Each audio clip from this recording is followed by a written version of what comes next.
Love bird की मुख्तलिफ societies बनाई जाती हैं दुनिया भर में, उनके चेयरमैन बनाए जाते हैं, फिर उनके प्रेसिडेंट बनाए जाते हैं, फिर उनके प्रिंसिपल बनाए जाते हैं, वाइस प्रिंसिपल बनाए जाते हैं।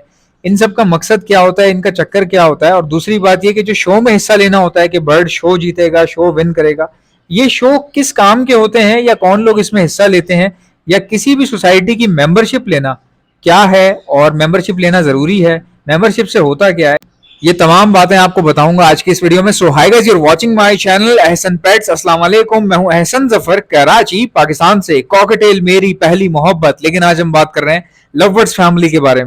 Societies, love bird societies, love bird की कमेटी, लव बर्ड की ट्रेनिंग, लव बर्ड की वर्कशॉप, लव बर्ड का मुकाबला, लव बर्ड का शो, ये क्या चीजें हैं? ये देखें, अमीर लोगों की चीजें।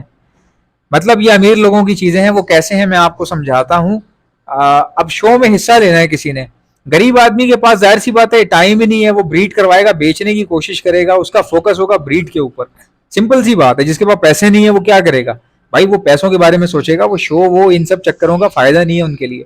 ये जो शोज होते हैं ना, ये शौकीन लोगों की निशानी होती है। जैसे सबसे पहले जो शोज करवाए जाते थे वो डॉग शोज करवाए जाते थे। बर्ड के शोज बाद में आना शुरू हुए। पहले डॉग शोज करवाए जाते थे। शोज का मकसद क्या होता है? उसमें होता ये है कि किसी भी बर्ड को आप शो के लिए रनर, यानी कि आप उसमें हिस्सा लेते हैं और अपना बर्ड को लेकर जाते हैं एग्जीबिशन के लिए। उसमें फिर उसकी रेटिंग होती है और जजेस उसको नोट करते हैं। अब जजेस कौन होते हैं? इंटरनेशनली किसी को भी इन्वाइट किया जाए एज अ जज तो वो जज बन के आ जाता है।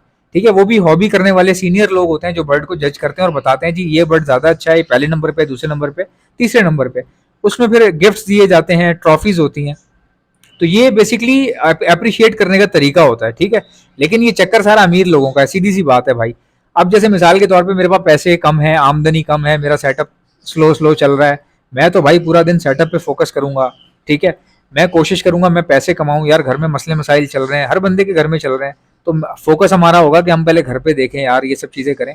अब शो की तैयारी क्या होती है? शो की तैयारी ये होती है कि भाई आपके पास बहुत अच्छी ब्रीड आ रही है और बहुत ही सुपर क्लास म्यूटेशंस निकल रही हैं। तो आपने सोचा कि मेरा एक बहुत ही बेस्ट बर्ड है, इसको मैं शो के लिए तैयार करूंगा और मैंने ये शो जीतना है, मैंने ये करना है, मैंने मतलब बैंड बजा देनी है मैंने सबकी, और मैं दुनिया को दिखा देना है। ठीक है, अब आप शो की तैयारियां कर रहे हैं, सब कुछ कर रहे हैं। ये अमीर आदमी का काम है, जिसके पास बहुत बड़ा सेटअप है, ब्रीड आ रही है, वो ये काम करेगा। वो शो में जाएगा, खर्चा भी बर्दाश्त करेगा, फीस पे करेगा, बड़ा खुल के जिएगा। खुल के वो लोग जीते हैं जिनके पास पैसा होता है। समझ रहे हैं मेरी बात? अब कोई बंदा बेचारा हमारे जैसा हालात से बड़ी मुश्किल से लड़ रहा हो, छोटी मोटी ब्रीडिंग करवा रहा हो, साथ साथ कोशिशें कर रहा हो दाने वाने बेचने की, या कोई भी काम अपना कर रहा हो, जो भी जिसका जो भी काम है, ऐसा बंदा जो हालात के साथ लड़ रहा हो, वो क्या साल लगा के बर्ड कोई तैयार करेगा किसी शो में मैं लेके जाऊंगा या मैं जीतूंगा? सवाल ही पैदा नहीं होता यार। पहली बात तो ये कि वो ब्रीड देखेगा, ब्रीड आ रही है कि नहीं आ रही। अमूमन लोगों के तो मसले यही हैं, ब्रीड नहीं आ रही, बर्ड का परफॉर्मेंस नहीं है, हम क्या करें, हम ये हो गया वो हो गया। तो लोग इन मसलों से, लोग बेचारे कमा नहीं पा रहे तो शो में कहाँ से जाएंगे? सोचने वाली बात है। अब बात करते हैं वर्कशॉप्स की। ये जो वर्कशॉप होती हैं बर्ड्स के हवाले से, ब्रीडिंग वर्कशॉप्स और ये सब चीज़ें, क्या ये फ़ायदेमंद होती हैं? भाई बहुत फ़ायदेमंद होती हैं, बहुत बेहतरीन होती हैं। अच्छा, इसमें क्या होता है वर्कशॉप से? देखें फ़ायदा क्या होता है। ब्रीडर को भी फ़ायदा होता है, जो पुराने जो लोग हैं जो सोसाइटीज़ चला रहे हैं उनको भी फ़ायदा होता है, नए लोगों को भी होता है। नए लोगों को फ़ायदा इस जुमरे में होता है कि वो उनको सीख जाते हैं, उनको पता चल जाता है, उनको म्यूटेशन सिखा दी जाती है, वहाँ पे बताया जाता है कि जी ऐसे ऐसे आप इस तरह की पेयरिंग कर सकते हैं। डन फेलो दिखने में ऐसा होता है, पेल फेलो ऐसा होता है। बहुत सारी अवेयरनेस होती है उसमें, ब्रीडिंग की ट्रिक्स एंड टेक्निक्स होती हैं। वैसे अगर देखा जाए तो जो यूट्यूब देख रहा है उसके लिए मेरे ख्याल से यूट्यूब से बेहतर तो कोई जगह नहीं है। आप किसी जगह पे जाएं, फिर वर्कशॉप में बैठें। लेकिन बात तो यही है, जो जो बंदा मेहनत करके कहीं सीखने जाता है ना, वो कुछ ना कुछ सीख के भी आता है। अब बहुत सारी बातें ऐसी होंगी जो यूट्यूब पे नहीं कही होंगी मैंने या किसी और ने, और वो आपको किसी शो में हो सकता है कोई जो वर्कशॉप करवा रहा हो वो बंदा वहाँ पे कर दे। वहाँ तो एक्सपीरियंस लोग आते हैं। ठीक है, हमसे ज़्यादा एक्सपीरियंस लोग जो है ना वो वहाँ पे आते हैं, यूट्यूब पे भी आते हैं लेकिन वहाँ शो में भी आ जाते हैं। वर्कशॉप अच्छी होती है, तो वर्कशॉप से आप सीख सकते हैं सब कुछ। अब ब्रीडर को क्या फ़ायदा होता है, जो ऑलरेडी जो वर्कशॉप करवा रहे हैं उनको क्या फ़ायदा होता है? देखो यार, उनका एक ही मकसद होता है, जो मेरा मकसद भी है, जो बाकी लोगों का भी मकसद है।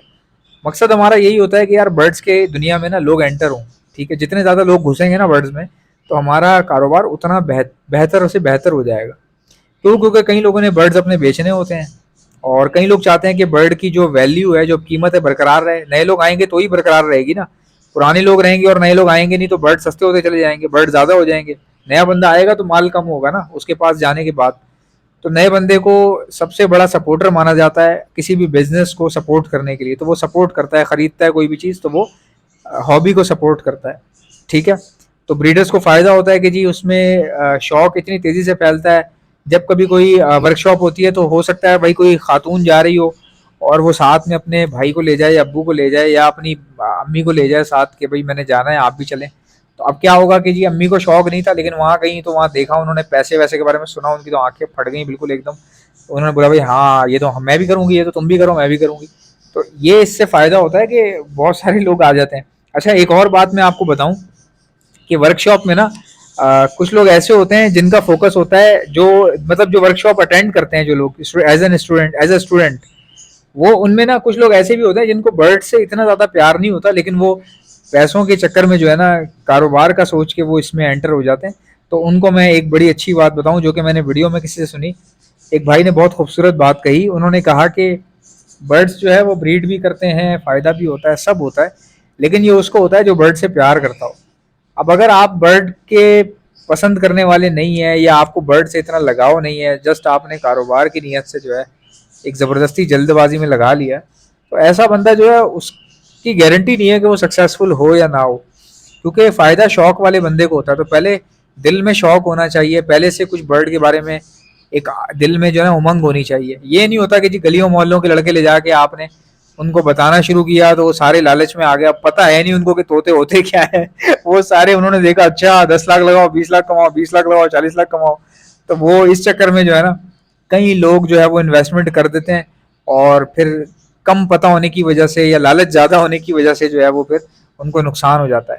तो वर्कशॉप में ज़रूर जाएं और बहुत अच्छी चीज़ है, लेकिन अपने माइंड में थोड़ा सा काबू रखा करें, चाहे वो किसी भी चीज़ की वर्कशॉप हो। थोड़ा सा पैसों से हट के भी सोचा करें, क्योंकि मैंने देखा है कि कोई भी बंदा वर्कशॉप में जाता है ना तो उसके दिल में ये नहीं होता कि मैं सीखूंगा कुछ नया, उसके दिल में होता है कि अरे पता चलेगा वहाँ पे कैसे पैसा बनाना है, कैसे क्या करना है क्या नहीं करना। तो वो सब एकदम लालच में भी चले जाते हैं। खैर वो भी अपनी जगह है, उसका भी एक जिंदगी है। हर बंदे की लाइफ में ऐसा मोड़ आता है जब उसको थोड़ा सा जल्दबाजी होती है, लालच हो जाती है। हमने भी टाइम गुजारा है, छोटे थे हम, जब बहुत छोटी उम्र थी तो हमें भी ऐसे ही होता था। बजरी बेचने जाते थे तो उसमें अगर एक पीस खराब हो और वो भी बिक जाए तो इतनी खुशी होती थी, ओ भाई पैसा बना लिया, बहुत पैसा बना लिया। तो होता है, एक उम्र होती है इंसान की। अगर आप में से किसी को बर्ड्स के लिए ब्रीडिंग मल्टीविटामिन चाहिए तो आप ऑर्डर पे मुझसे मंगवा सकते हैं। सुन लें हमारे पास क्या क्या चीजें, मैं all over the Pakistan supply करता हूँ। पहले सुन लें क्या क्या चीजें ताकि आप एक साथ मंगवा सकें। ब्रीडिंग मल्टीविटामिन है, प्रोटीन लिक्विड है, calcium plus vitamin D liquid है हमारे पास, एंटी लाइसिस स्प्रे आता है जो परिंदों पे मारते हैं जिनसे उनकी जुएं खत्म हो जाती है, लेकिन बर्ड्स को कोई नुकसान नहीं होता। इसके अलावा इलेक्ट्रोलाइट्स है हमारे पास। अगर आपके बर्ड्स जो है वो बच्चों को फीड करवा रहे हैं, फीडिंग पावर तेज करने के लिए, इम्यूनिटी बढ़ाने के लिए और जिगर की गर्मी को खत्म करने के लिए इलेक्ट्रोलाइट्स का इस्तेमाल होता है। ये भी आपको हमारे पास से मिल जाएगी। हमारे पास एक ऐसी हैंड फीड है जो आप अपने बर्ड्स को हैंड फीड भी करवा सकते हैं और ब्रीडिंग बूस्टर के तौर पे भी दे सकते हैं, सॉफ्ट फूड के ऊपर छिड़क कर। ये भी आपको हमारे पास से मिल जाएगी। ऑर्डर करने का तरीका क्या है, कोई भी चीज चाहिए उसका नाम लिखें, सेंड कर दें मुझे मेरे व्हाट्सएप के ऊपर। मेरा व्हाट्सएप का नंबर है 0327231040। वीडियो को लाइक, चैनल को सब्सक्राइब। अल्लाह।